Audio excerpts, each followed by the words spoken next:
کہ کوئی آپ کے مقابلے کی جرت کرے گا؟ گزشتہ سال نیزہ بازی میں تمام نامور سپاہی آپ کے کمال کا اعتراف کر چکے ہیں، لیکن امیر المومنین مجھ سے خوش نہ تھے۔ اس کی وجہ صرف یہ ہے کہ آپ ان کے بھائی ہیں، اور وہ یہ جانتے ہیں کہ آپ کی ناموری اور شہرت ان کے بیٹے کی ولی عہدی کے راستے میں رکاوٹ ہوگی۔ لیکن لوگوں کے دلوں میں جو جگہ آپ پیدا کر چکے ہیں وہ کسی اور کو حاصل نہیں ہو سکتی۔ سلیمان نے کہا، لیکن میری راہ میں سب سے بڑی رکاوٹ حجاج بن یوسف ہے۔ وہ عراق پر اپنا اقتدار قائم رکھنے کے لیے اس بات کی کوشش میں ہے کہ میرے بھائی کے بعد میرا بھتیجا مسند خلافت پر بیٹھے۔ صالح نے کہا، خدا میرے بھائی کے قاتل کو غارت کرے، مجھے یقین ہے کہ اس کی یہ خواہش کبھی پوری نہ ہوگی۔ لوگوں کے دلوں پر اثر ڈالنے کے لیے جو خوبیاں آپ میں ہیں وہ نہ آپ کے بھائی میں ہیں اور نہ کسی اور میں۔ آپ گزشتہ سال فنون حرب کی نمائش میں نام پیدا کر کے اپنا راستہ صاف کر چکے ہیں۔ رائے عامہ خلافت کے معاملے میں آپ کی حق تلفی گوارا نہ کرے گی۔ ایک غلام نے آ کر اطلاع دی کہ گھوڑے تیار ہیں۔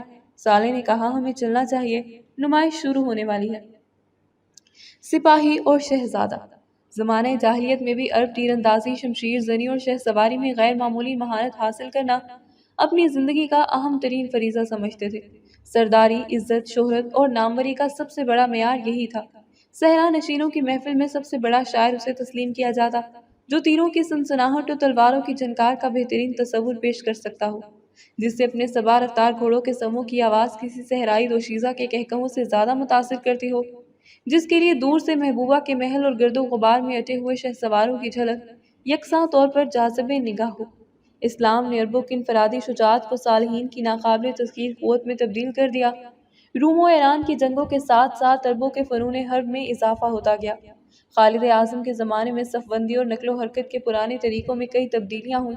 عربوں میں زرہ پہننے کا رواج پہلے بھی تھا، لیکن روم کی جنگوں کے دوران زرہیں اور خود سپاہیانہ لباس کے اہم ترین جزو بن گئے۔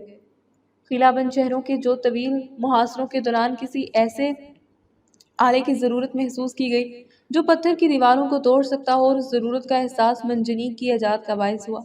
یہ ایک لکڑی کا آلہ تھا جس سے بھاری پتھر کافی دور پھینکے جا سکتے تھے۔ اس کی بدولت حملہ آور افواج قلعہ بند تیر اندازوں کی زد سے محفوظ ہو کر شہر پناہ پر پتھر برسا سکتی تھی۔ اس کا تخیل کمان سے اخذ کیا گیا تھا، لیکن چند سالوں میں آلات حرب کے ماہرین کی کوششوں نے اسے ایک نہایت اہم آلہ بنا دیا تھا۔ قلعہ بند شہروں کے لیے تصحیح کی دوسری چیز جسے عربوں نے بہت زیادہ رواج دیا، دبابہ تھی۔ یہ لکڑی کا ایک چھوٹا سا قلعہ تھا جس کے نیچے پہیے لگائے جاتے تھے۔ چند سپاہی لکڑی کے تختوں کی آڑ میں بیٹھ جاتے اور چند اسے دھکیل کر شہر کی فصیل کے ساتھ لگا دیتے۔ پیادہ سپاہی اس کی پناہ میں آگے بڑھتے اور اسے سیڑھی کا کام لے کر فصیل پر چڑھ جاتے۔ کھلے میدان میں پیادہ فوج کی طرح عرب سوار بھی ابتدا میں تلوار کو نیزے پر ترجیح دینے کے عادی تھے، لیکن آہن پوش سپاہیوں کے مقابلے میں انہوں نے نیزے کی اہمیت کو زیادہ محسوس کیا، اور چند سالوں میں عرب کے طول و عرض میں تیر اندازی اور تیغ زنی کی طرح نیزہ بازی کا رواج بھی عام ہو گیا۔ شام کے مسلمان روم کی قربت کی وجہ سے زیادہ متاثر تھے، اور یہاں نیزہ بازی کو آہستہ آہستہ تیغ زنی پر ترجیح دی جانے لگی۔ عرب گھوڑے اور سوار دنیا بھر میں مشہور تھے، اس لیے دوسرے فنون کی طرح نیزہ بازی میں بھی وہ ہمسایہ ممالک پر سبقت لے گئے۔ دمشق کے باہر ایک کھلے میدان میں قریباً ہر روز نیزہ بازی کی مشق کی جاتی تھی۔ نیزہ بازی میں یونان کا قدیم رواج مقبولیت حاصل کر رہا تھا۔ ہمت آزمائی کرنے والے زرہ پوش شاہ سوار کچھ فاصلے پر ایک دوسرے کے سامنے کھڑے ہو جاتے۔ خطرے سے بچنے کے لیے زرہ خورد اور چار آئینے کے استعمال کے باوجود اصلی نیزوں کے علاوہ ایسے نیزے استعمال کیے جاتے جن کے پھل لوہے کے نہ ہوں اور اگلا سرا تیز ہونے کی بجائے کند ہو۔ ثالث درمیان میں جھنڈی لے کر کھڑا ہو جاتا اور اس کے اشارے پر یہ سوار گھوڑوں کو پوری رفتار سے دوڑاتے ہوئے ایک دوسرے پر حملہ آور ہوتے۔ جو سوار اپنے مد مقابل کی زد سے بچ کر اسے ضرب لگانے میں کامیاب ہوتا وہ بازی جیت جاتا۔ مات کھانے والا سوار کند نیزے کے دباؤ کی وجہ سے اپنا توازن کھو کر گھوڑے سے گر پڑتا اور تماشائیوں کے لیے سامان تضحیک بن جاتا۔ اس سال حسب معمول فنون حرب کی نمائش میں حصہ لینے کے لیے بہت سے لوگ دور دور سے آئے تھے۔ ایک وسیع میدان کے چاروں طرف تماشائیوں کا ہجوم تھا۔ ولید بن عبد الملک ایک کرسی پر رونق افروز تھا، اس کے دائیں بائیں دربار خلافت کے بڑے بڑے عہدیدار بیٹھے تھے۔ دوسری جانب تماشائیوں کی قطار کے آگے سلیمان بن عبد الملک اپنے چند عقیدت مندوں کے درمیان بیٹھا ہوا تھا۔ نمائش شروع ہوئی۔ اسلحہ جات کے ماہرین نے منجنیق اور دبابوں کے جدید نمونے پیش کر کے انعامات حاصل کر لیے۔ تیر اندازوں اور شمشیر زنی کے ماہرین نے اپنے اپنے کمالات دکھائے اور تماشائیوں سے داد تحسین وصول کی۔ سلیمان کے 3 ساتھی تیر اندازی کے مقابلے میں شریک ہوئے اور ان میں سے ایک دوسرے درجے کا بہترین تیر انداز مانا گیا۔ اس کا دوسرا ساتھی صالح تلوار کے مقابلے میں یکے بعد دیگرے دمشق کے 5 مشہور پہلوانوں کو نیچا دکھا کر اس بات کا منتظر تھا کہ امیر المومنین اسے بلا کر اپنے قریب کرسی دیں گے، لیکن ایک نوجوان نے اچانک میدان میں آ کر اسے مقابلے کی دعوت دی اور ایک طویل اور سخت مقابلے کے بعد اس کی تلوار چھین لی۔ یہ نوجوان زبیر تھا۔ تماشائی آگے بڑھ بڑھ کر صالح کو مغلوب کرنے والے نوجوان کی صورت دیکھنے اور اس سے مصافحہ کرنے میں گرم جوشی دکھا رہے تھے۔ صالح غصے اور ندامت کی حالت میں اپنے ہونٹ کاٹ رہا تھا۔ ولید اٹھ کر آگے بڑھا اور زبیر سے مصافحہ کرتے ہوئے اسے مبارکباد دی، پھر صالح کی طرف متوجہ ہو کر کہا، صالح، تم اگر غصے میں نہ آ جاتے تو شاید مغلوب نہ ہوتے۔ بہر صورت میں اس نوجوان کی طرح تمہیں بھی انعام کا حقدار سمجھتا ہوں۔ سب سے آخر میں نیزہ بازی شروع ہوئی۔ کئی مقابلوں کے بعد 8 بہترین نیزہ باز منتخب کیے گئے اور آخری مقابلہ شروع ہوا۔ جوں جوں مقابلہ کرنے والوں کی تعداد گھٹتی جاتی تھی، داد و تحسین میں گلا پھاڑنے والے تماشائیوں کی جوش و خروش میں اضافہ ہوتا جاتا۔ بالآخر ایک طرف ایک اور دوسری طرف 2 نیزہ باز رہ گئے۔ تنہا رہ جانے والے سوار نے یکے بعد دیگرے اپنے دونوں مخالفین کو گرا کر اپنا خود اتارا اور عوام اسے پہچان کر زیادہ جوش و خروش کے ساتھ تحسین و آفرین کے نعرے بلند کرنے لگی۔ یہ نوجوان ایک یونانی نو مسلم تھا اور اس کا نام ایوب تھا۔ ایوب نے فاتحانہ انداز میں اپنا نیزہ بلند کرتے ہوئے اکھاڑے میں چاروں طرف ایک چکر لگایا اور اس کے بعد پھر میدان میں آ کھڑا ہوا۔ نقیب نے آواز دی، کوئی ایسا ہے جو اس نوجوان کے مقابلے میں آنا چاہتا ہے؟ عوام کی نگاہیں سلیمان بن عبد الملک پر مرکوز ہو چکی تھی۔ سلیمان نے سر پر خود رکھتے ہوئے اٹھ کر ایک حبشی غلام کو اشارہ کیا جو پاس سے ایک خوبصورت مشکی گھوڑے کی باگ تھامے کھڑا تھا۔ غلام نے گھوڑا آگے کیا اور سلیمان اس پر سوار ہو گیا۔ سورج کی روشنی میں سلیمان کی ذرا چمکتی تھی اور ہلکی ہلکی ہوا میں اس کے خود کے اوپر سبز ریشم کے تاروں کا پھندا نر لہرا رہا تھا۔ سلیمان اور ایوب ایک دوسرے کے مقابلے میں کھڑے ہو گئے اور عوام دم بخود ہو کر ثالث کی جھنڈی کے اشارے کا انتظار کرنے لگے۔ ثالث نے جھنڈی ہلائی اور ایک طرف کھڑا ہو گیا۔ سوار رفتار گھوڑے ایک دوسرے کی طرف بڑھے۔ سواروں نے ایک دوسرے کے قریب پہنچ کر خود بچنے اور دوسرے کو ضرب لگانے کی کوشش کی۔ سلیمان مقابلے میں آنے سے پہلے اپنے مد مقابل کے تمام داؤ دیکھ کر ان سے بچنے کے طریقے سوچ چکا تھا۔ چنانچہ ایوب کا وار کھالے گیا اور سلیمان کا نیزہ اس کے خود پر ایک کاری ضرب کا نشان چھوڑ گیا۔ ثالث نے سلیمان کی فتح کا اعلان کیا۔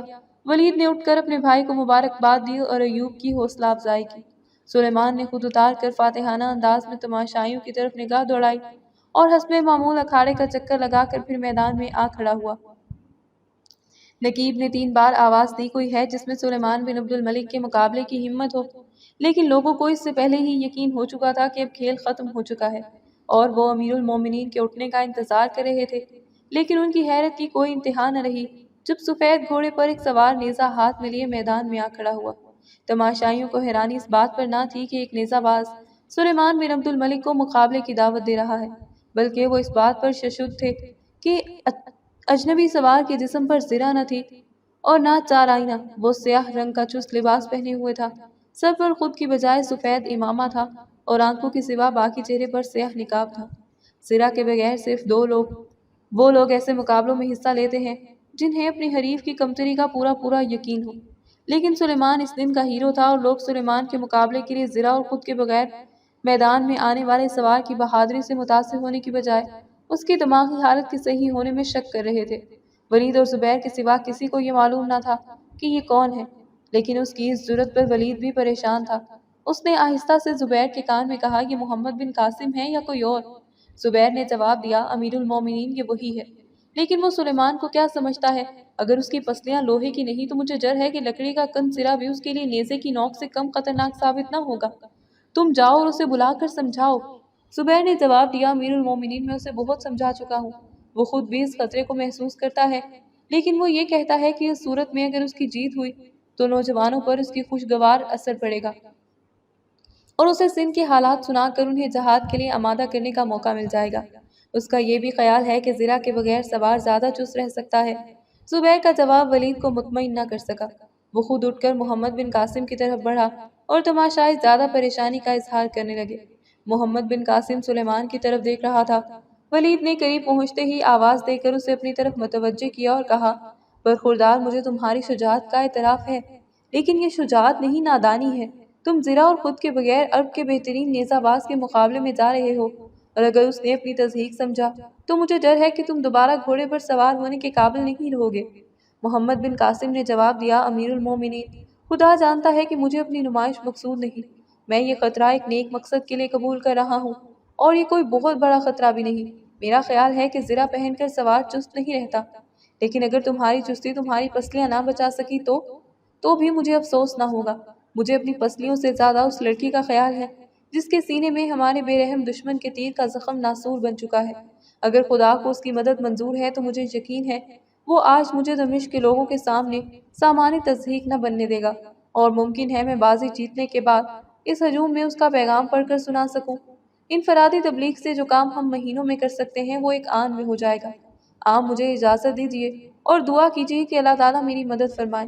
ولید نے کہا، لیکن تم کم از کم سر پر خود تو رکھ لیتے۔ محمد بن قاسم نے جواب دیا، آپ برا مت مانیے، جو سپاہی نیزے کا وار سر پر روکتا ہے اس کے متعلق کوئی اچھی رائے نہیں دی جا سکتی۔ میرے لیے یہ امامہ کافی ہے۔ ولید نے کہا، بیٹا، اگر تم سلیمان پر سبقت لے گئے تو انشاءاللہ سندھ پر حملہ کرنے والی فوج کا جھنڈا تمہارے ہاتھ میں ہوگا۔ ولید واپس مڑا اور اسے راستے میں نقیب کو کچھ سمجھانے کے بعد اپنی کرسی پر بیٹھ گیا۔ دوسری طرف سلیمان کے گرد چند تماشائی کھڑے تھے۔ صالح نے آگے بڑھ کر سلیمان کو اپنی طرف متوجہ کرتے ہوئے کہا، امیر المومنین آپ کو نیچا دکھانا چاہتے ہیں، آپ ہوشیاری سے کام لیجیے۔ سلیمان نے پوچھا، لیکن وہ سرفرا ہے کون؟ مجھے معلوم نہیں، لیکن وہ کوئی بھی ہو مجھے یقین ہے وہ پھر گھوڑے پر سوار نہیں ہوگا۔ نقیب نے آواز دی، حاضرین، اب سلیمان بن عبد الملک اور محمد بن قاسم کا مقابلہ ہوگا۔ سیاہ پوش نوجوان کی عمر 17 سال سے کم ہے۔ تماشائی اور زیادہ حیران ہو کر سیاہ پوش نوجوان کی طرف دیکھنے لگے۔ ثالث نے جھنڈی ہلائی اور نیزہ باز پوری رفتار سے ایک دوسرے کی زد سے بچ کر نکل گئے۔ عوام نے ایک پرجوش نعرہ بلند کیا۔ کم سن اور نوجوان دیر تک محمد بن قاسم کے لیے تحسین کے نعرے بلند کرتے رہے، اور عمر رسیدہ لوگ یہ کہہ رہے تھے کہ لڑکا بلا کا چست ہے، لیکن سلیمان کے ساتھ اس کا کوئی مقابلہ نہیں۔ پہلی مرتبہ سلیمان نے جان بوجھ کر اس کی رعایت کی ہے، لیکن دوسری دفعہ اگر وہ بچ گیا تو یہ ایک معجزہ ہوگا۔ کہاں 17 سال کا چھوکرا اور کہاں سلیمان جیسا جہاندیدہ شہسوار، لیکن نوجوان نے آسمان سر پر اٹھا رکھا تھا۔ سلیمان کی بجائے اب 17 سالہ اجنبی ان کا ہیرو بن چکا تھا۔ وہ کسی کی زبان سے ایک حرف بھی برداشت کرنے کے لیے تیار نہ تھے۔ بعض تماشائی تکرار سے ہاتھا پائی پر اتر آئے۔ رواج کے مطابق نیزہ بازوں کو دوسرا موقع دیا گیا اور دونوں پھر ایک دوسرے کے مقابلے میں کھڑے ہو گئے۔ بچے اور نوجوان بھاگ بھاگ کر اس طرف جا رہے تھے جس طرف ان کا کمسن ہیرو کھڑا تھا۔ سب کی نگاہیں نقاب میں چھپے ہوئے چہرے کو دیکھنے کے لیے بے قرار تھیں۔ ثالث نے آگے بڑھ کر لوگوں کو پیچھے ہٹایا اور پھر اپنی جگہ پر آ کھڑا ہوا۔ ثالث نے بھاگ کر لوگوں کو پیچھے ہٹایا اور پھر اپنی جگہ پر آ کھڑا ہوا۔ جھنڈی کے اشارے کے بعد تماشائیوں کو پھر ایک بار میدان میں گرد اڑتی دکھائی دی۔ تھوڑی دیر کے لیے پھر ایک بار سکوت چھا گیا۔ محمد بن قاسم پھر اچانک ایک طرف جھک کر سلیمان کے نیزے کی ضرب سے بچ گیا۔ سلیمان نے بھی بائیں طرف جھک کر اپنے مد مقابل کے وار سے بچنے کی کوشش کی، لیکن اس سے کہیں زیادہ پھرتی کے ساتھ محمد بن قاسم نے اپنے نیزے کا رخ بدل دیا اور اس کی دائیں پسلی میں ضرب لگا کر اسے اور زیادہ بائیں طرف دھکیل دیا۔ سلیمان لڑکھڑا کر نیچے گرنے کے بعد فوراً اٹھ کھڑا ہوا اور پسلی پر ہاتھ رکھ کر انتہائی بے چارگی کی حالت میں ادھر ادھر دیکھنے لگا۔ چاروں طرف سے فلک شگاف نعروں کی صدا آ رہی تھی۔ محمد بن قاسم نے تھوڑی دور جا کر اپنے گھوڑے کی باگھ ڈور سنبھال لی اور موڑی اور سلیمان کے قریب آ کر نیچے اترتے ہوئے مصافحے کے لیے اس کی طرف ہاتھ بڑھایا، لیکن سلیمان مصافحہ کرنے کی بجائے منہ پھیر کر تیزی سے قدم اٹھاتا ہوا ایک طرف نکل گیا۔ آن کی آن میں تماشائی ہزاروں کی تعداد میں محمد بن قاسم کے گرد جمع ہو گئے۔ یونانی شہسوار ایوب نے آگے بڑھ کر محمد بن قاسم کے ہاتھ سے گھوڑے کی باگھ پکڑ لی اور کہا، میں آپ کو مبارکباد دیتا ہوں۔ بگر کوئی مجبوری نہ ہو تو آپ چہرے سے نقاب اتار دیجیے، ہم سب کی آنکھیں آپ کی صورت دیکھنے کے لیے بے قرار ہیں۔ محمد بن قاسم نے نقاب اتار ڈالا۔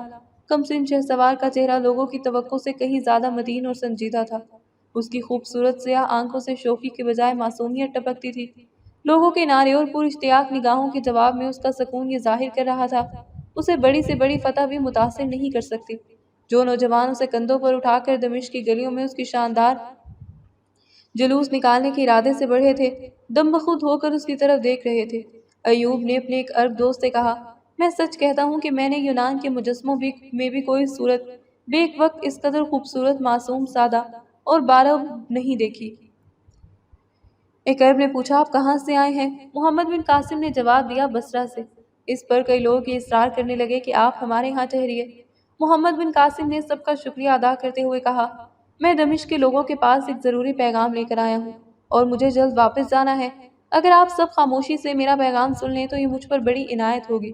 لوگ اب بہت زیادہ تعداد میں محمد بن قاسم کے گرد جمع ہو رہے تھے۔ ولید بن عبد الملک عہدیداروں کی جماعت کے ہمراہ آگے بڑھا۔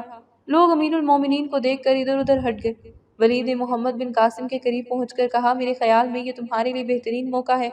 تم گھوڑے پر سوار ہو جاؤ تاکہ سب لوگ تمہاری صورت دیکھ سکیں۔ محمد بن قاسم گھوڑے پر سوار ہو گیا۔ مجمع میں کانوں کان ایک دوسرے تک یہ خبر پہنچ چکی تھی کہ یہ سیاہ پوش نوجوان کوئی اہم خبر سنانا چاہتا ہے، اور وہ لوگ جو اگلے قطاروں میں تھے یکے بعد دیگرے زمین پر بیٹھ رہے تھے۔ محمد بن قاسم نے مختصر الفاظ میں سراندیب کی مسلمان بیواؤں اور یتیم بچوں کی المناک داستان بیان کی۔ اس کے بعد زبیر سے رومال لے کر ناہید کا مکتوب پڑھ کر سنایا۔ بیواؤں اور یتیم بچوں کی سرگزشت سننے کے بعد عوام کے دلوں پر ناہید کے مکتوب کے الفاظ تیر و نشتر کا کام کرتے تھے۔ مکتوب سنانے کے بعد محمد بن قاسم نے رومال زبیر کو واپس دیتے ہوئے بلند آواز میں کہا، فرایان اسلام، میں تم میں سے اکثر کی آنکھوں میں آنسو دیکھ رہا ہوں، لیکن یاد رکھو، ستم رسیدہ انسانیت کے دامن پر ظلم کی سیاہی کے دھبے آنسوؤں سے نہیں، خون سے دھوئے جاتے ہیں۔ جبر و استبداد کی جو آگ سندھ کے وسیع ملک میں سلگ رہی ہے، ہم نے دور سے اس کی ہلکی سی آنچ محسوس کی ہے، اور وہ اس لیے کہ ہمارے چند بھائی، چند مائیں اور چند بہنیں اس آتش کدے میں جل رہی ہیں، لیکن ہمیں ان لاکھوں بے کسوں کا حال معلوم نہیں جو مدت سے سندھ کے استبدادی نظام کی زنجیروں میں جکڑے ہیں۔ یہ تیر جو ایک مسلمان لڑکی کے جسم میں پیوست ہوا، ان لاکھوں تیروں میں سے ایک تھا جن کی مشق سندھ کا مغرور جابر حکمران اپنی بے کس رعایا کے سینوں پر کرتا ہے۔ آج سندھ میں اگر ہماری بہنیں اور بھائی قید خانے کی تاریک کوٹری میں مجاہدین اسلام کے گھوڑوں کی ٹاپ سننے کے منتظر ہیں، آج اگر وہ اللہ اکبر کے ان نعروں کا انتظار کر رہے ہیں جن میں اب بھی دیول کے قلعے کی مضبوط دیواروں پر زلزلہ طاری کر دینے کی قوت موجود ہے، تو مجھے یقین ہے کہ سندھ کے عوام جو برسوں سے ظلم و استبداد کی آگ میں جلتے ہیں، افق مغرب سے رحمت کی ان گھٹاؤں کے منتظر ہیں جو آج سے کئی برس پہلے آتش کدہ ایران کو ٹھنڈا کر چکی ہے۔ ان کے مجروح سینوں سے یہ آواز نکل رہی ہے، اے کاش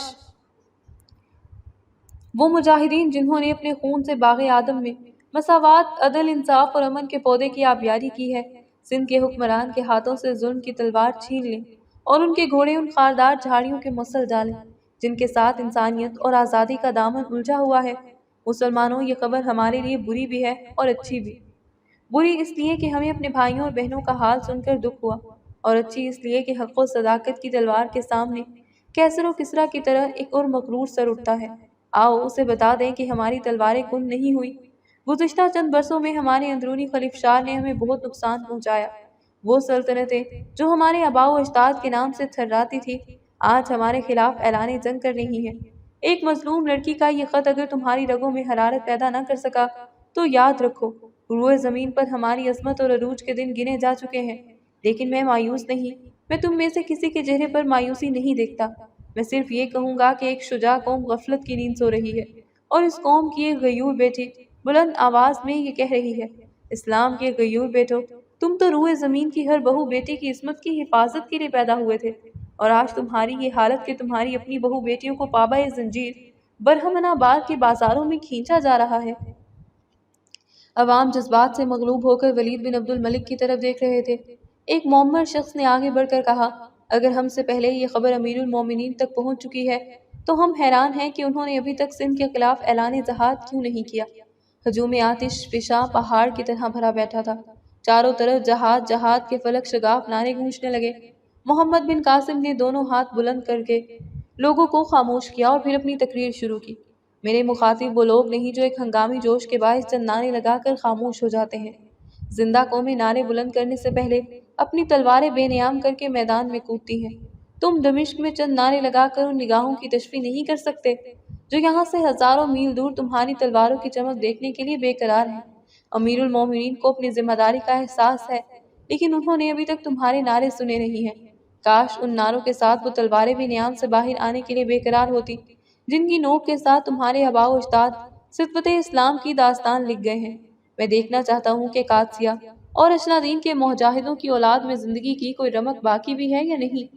اس میں شک نہیں کہ ہماری تمام افواج ترکستان اور افریقہ کے میدانوں میں مصروف جہاد ہیں، لیکن تم میں سے کون ایسا ہے جو تلوار کا استعمال نہیں جانتا؟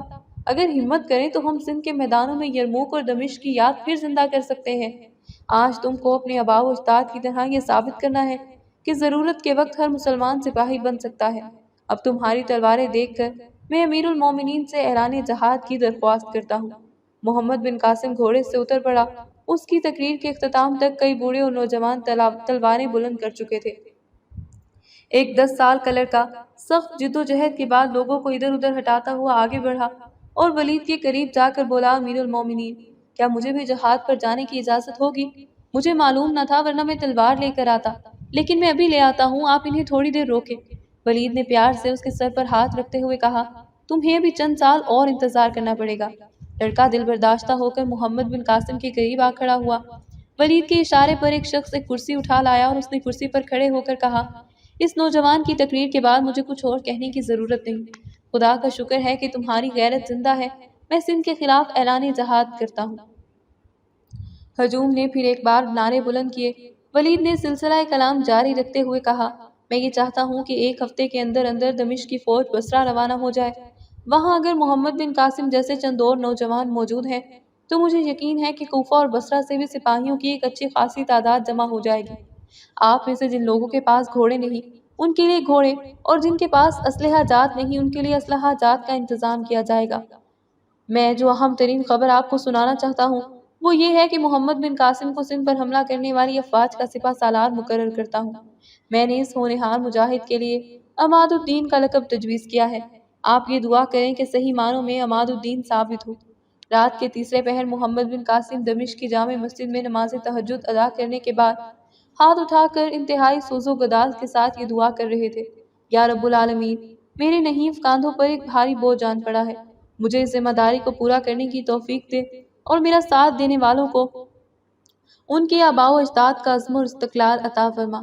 حشر کے دن فدایان رسول صلی اللہ علیہ وآلہ وسلم کی جماعت کے سامنے میری نگاہیں شرمسار نہ ہوں، مجھے خالد کا عزم اور مسنہ کا احسار عطا کر، میری زندگی کا ہر لمحہ تیرے دین کی سربلندی کے لیے وقف ہو۔ اس دعا کے اختتام پر زبیر کے علاوہ ایک اور شخص نے بھی، جو محمد بن قاسم کے دائیں ہاتھ بیٹھا تھا، آمین کہا، اور یہ دونوں اس کی طرف دیکھنے لگے۔ اس کے سادہ لباس اور نورانی صورت میں غیر معمولی جاذبیت تھی۔ وہ کھسک کر محمد بن قاسم کے قریب ہو بیٹھا اور اس کی طرف محبت اور پیار سے دیکھتے ہوئے بولا، تم محمد بن قاسم ہو؟ جی ہاں، اور آپ؟ میں عمر بن عبدالعزیز ہوں۔ محمد بن قاسم عمر بن عبدالعزیز کی بزرگی اور پاکیزگی کے متعلق بہت کچھ سن چکا تھا۔ اس نے عقیدت مندانہ نگاہوں سے دیکھتے ہوئے کہا، آپ میرے لیے دعا کریں۔ حضرت عمر بن عبدالعزیز رضی اللہ تعالیٰ عنہ نے فرمایا، خدا تمہارے نیک ارادے پورے کرے۔ محمد بن قاسم نے کہا، ایک مدت سے میرا ارادہ تھا کہ آپ کے نیاز حاصل کروں۔ آج آپ کی ملاقات کو تائید غیبی سمجھتا ہوں، مجھے کوئی نصیحت فرمائیے۔ عمر بن عبدالعزیز نے کہا، میں تمہیں صرف یہ بتانا چاہتا ہوں کہ تمہارے جیسے بہادر اور ہونہار سپہ سالار کی قیادت میں انشاءاللہ دشمن کے خلاف تلوار کی مہم جلد ختم ہو جائے گی۔ لیکن اگر تم سندھ میں جہاد کا صحیح جذبہ لے کر جا رہے ہو تو تمہیں وہاں اپنے اخلاق اور کردار سے یہ ثابت کرنا ہوگا کہ تم سندھ کے لوگوں کو غلام بنانے کے لیے نہیں بلکہ انہیں نظام باطل کی زنجیروں سے آزاد کر کے سلامتی کا راستہ دکھانے کے لیے آئے ہو۔ تم کو انہیں یہ بتانا ہے کہ دائرہ توحید میں قدم رکھنے والا ہر انسان دنیا کی غلامی سے آزاد ہو سکتا ہے۔ تم ایک ایسے ملک میں جا رہے ہو جس میں نیچ ذات کے لوگ اپنے اوپر اونچی ذات والوں کے جبر و اختیار کا پیدائشی حق تسلیم کرتے ہیں۔ سندھ کے استبدادی نظام کی جڑیں کٹ جانے کے بعد اگر تم لوگوں کے سامنے اسلامی مساوات کا صحیح نقشہ پیش کر سکو تو مجھے یقین ہے کہ تم ان کے قلوب پر بھی فتح پا سکو گے۔ جو آج تمہارے دشمن ہیں کل تمہارے دوست ہو جائیں گے۔ مسلمان بیواؤں اور یتیموں پر سندھ کے حکمران کے مظالم کی داستان سن کر بعض نوجوان صرف جذبہ انتقام کے تحت تمہارا ساتھ دینا چاہتے ہیں، لیکن ان میں سے کسی کو گرے ہوئے دشمن پر وار کرنے کی اجازت نہ دینا۔ خدا زیادتی کرنے والوں کو پسند نہیں کرتا۔ ظالم کے ہاتھ سے اس کی تلوار چھین لو لیکن اس پر ظلم نہ کرو، بلکہ اگر وہ تائب ہو جائے تو اس کی خطا معاف کر دو۔ اگر وہ دین الہی قبول کرنے پر آمادہ ہو جائے تو اسے سینے سے لگا لو۔ اگر وہ زخموں سے نڈھال ہو کر تم سے پناہ مانگے تو تم اس کے زخموں پر مرہم رکھو۔ ہمارے یتیموں اور بیواؤں پر ظلم ہوا ہے، لیکن تم ان کے یتیموں اور بیواؤں کے سر پر شفقت کا ہاتھ رکھو، اور یہ یاد رکھو کہ خدا ہمسایہ ممالک پر عرب قوم کا سیاسی توافق نہیں چاہتا، بلکہ کفر کے ساتھ مقابلے میں اپنے دین کی فتح چاہتا ہے، اور یہ کام اگر عربوں کے ہاتھ پورا ہو تو وہ دنیا بھر میں بھی فلاح پائیں گے اور ان کی آخرت بھی اچھی ہوگی۔ نماز صبح کی اذان سن کر عمر بن عبدالعزیز نے اپنی تقریر ختم کی۔ نماز کے بعد محمد بن قاسم نے ان سے رخصت ہوتے وقت کہا، مجھے یہاں سے روانہ ہونے میں 5 دن اور لگ جائیں گے۔ اس عرصے میں آپ کے علم اور فضل سے اور زیادہ مستفید ہونا اپنی خوش بختی خیال کروں گا، لیکن دن کا بیشتر حصہ مجھے نئے سپاہیوں کو تربیت دینے میں صرف کرنا پڑے گا۔ اگر آپ کو تکلیف نہ ہو تو رات کو کسی وقت میں آپ کی خدمت میں حاضر ہو جایا کروں۔ عمر بن عبدالعزیز نے جواب دیا، تم جس وقت چاہو میرے پاس آ سکتے ہو، خاص طور پر اس وقت تم ہر روز میرے پاس مجھے یہاں پاؤ گے۔ میں 8-10 دن کے بعد بھی مدینہ چلا جاؤں گا۔ محمد بن قاسم حضرت عمر بن عبدالعزیز سے رخصت ہو کر مسجد سے باہر نکلا تو نوجوانوں کی ایک خاصی جماعت اس کے آگے اور پیچھے تھی۔ دروازے کی سیڑھیوں پر پہنچ کر اس نے انہیں مخاطب کرتے ہوئے کہا، آپ سب میدان میں پہنچ جائیں، میں بھی تھوڑی دیر میں پہنچ جاؤں گا۔ نکلنے کے بعد وہ سرسبز باغات سے گزرتے ہوئے ایک ندی کے کنارے آ کر رکے اور گھوڑے سے اتر کر پانی میں کود پڑے۔ ندی کے صاف اور شفاف پانی میں تھوڑی دیر تیرنے اور غوطے لگانے کے بعد کپڑے بدل کر وہ کچھ دیر اپنے سامنے دلکش اور سرسبز پہاڑوں کو منظر دیکھتے رہے۔ محمد بن قاسم نے اپنے ساتھی کو محویت کی حالت میں دیکھ کر کہا، کل ہم بہت سویرے یہاں آئیں گے، اب ہمیں چلنا چاہیے، لوگ ہمارا انتظار کر رہے ہوں گے۔ زبیر نے چونک کر محمد بن قاسم کی طرف دیکھا۔ کیا کہا آپ نے؟ ہمیں دیر ہو رہی ہے، چلیے۔ دونوں پھر گھوڑوں پر سوار ہو گئے۔ محمد بن قاسم نے پوچھا، تم ابھی کیا سوچ رہے تھے؟ زبیر نے مغموم لہجے میں جواب دیا، میں تصور میں سراندیب کے سبزہ زار دیکھ رہا تھا، لیکن ہماری منزل مقصود تو سندھ کے ریگستان ہیں۔ انہیں میں ہر وقت دیکھتا ہوں، لیکن کبھی کبھی سراندیب کے سبزہ زار بھی یاد آ جاتے ہیں۔ محمد بن قاسم نے کہا، کل تم خواب کی حالت میں ناہید کو آوازیں دے رہے تھے، میں نے اس کا ذکر مناسب نہ سمجھا۔ اب اگر تم برا نہ مانو تو میں پوچھتا ہوں، خواب میں تم نے کیا دیکھا تھا؟ زبیر نے اپنے چہرے پر ایک اداس مسکراہٹ لاتے ہوئے کہا، میں نے خواب دیکھا تھا کہ دیبل کے چند سپاہی میرے چاروں طرف ننگی تلواریں لیے کھڑے ہیں اور کچھ ناہید کو پکڑ کر قید خانے کی طرف جا رہے ہیں۔ میں بھاگ کر اسے چھڑانا چاہتا تھا۔ محمد بن قاسم نے کہا، میرا خیال ہے کہ ناہید کی یاد کا آپ کے دل و دماغ پر گہرا اثر ہے۔ میں اس سے انکار نہیں کرتا۔ جن حالات میں ہم ایک دوسرے سے ملے اور بچھڑے ہیں، ان حالات میں شاید کوئی بھی اس بہادر اور غیور لڑکی کو اپنے دل میں جگہ دینے سے انکار نہ کرتا۔ ایک ہرن بھاگتا ہوا قریب سے گزر گیا۔ محمد بن قاسم نے نیزہ سنبھالتے ہوئے کہا، اس کی پچھلی ٹانگ زخمی ہے، کسی اوچھے تیر انداز نے اس پر وار کیا ہے، آؤ اس کا تعاقب کریں۔ زبیر اور محمد نے ہرن کے پیچھے گھوڑے سر پر چھوڑ دیے۔ زخمی ہرن زیادہ دور نہ جا سکا اور محمد بن قاسم کے نیزے کی ایک ہی ضرب کے ساتھ نیچے گر پڑا۔ زبیر نے گھوڑے سے اتر کر اسے ذبح کیا اور پچھلی ران سے تیر نکالتے ہوئے کہا، اگر ہم اسے نہ دیکھتے تو یہ کسی جھاڑی میں بری طرح جان دے دیتا۔ چند سوار درختوں کی آڑ سے نمودار ہوئے اور محمد بن قاسم نے ان میں سے سلیمان کو پہچانتے ہوئے کہا، ارے یہ تو ہمارے پرانے دوست ہیں۔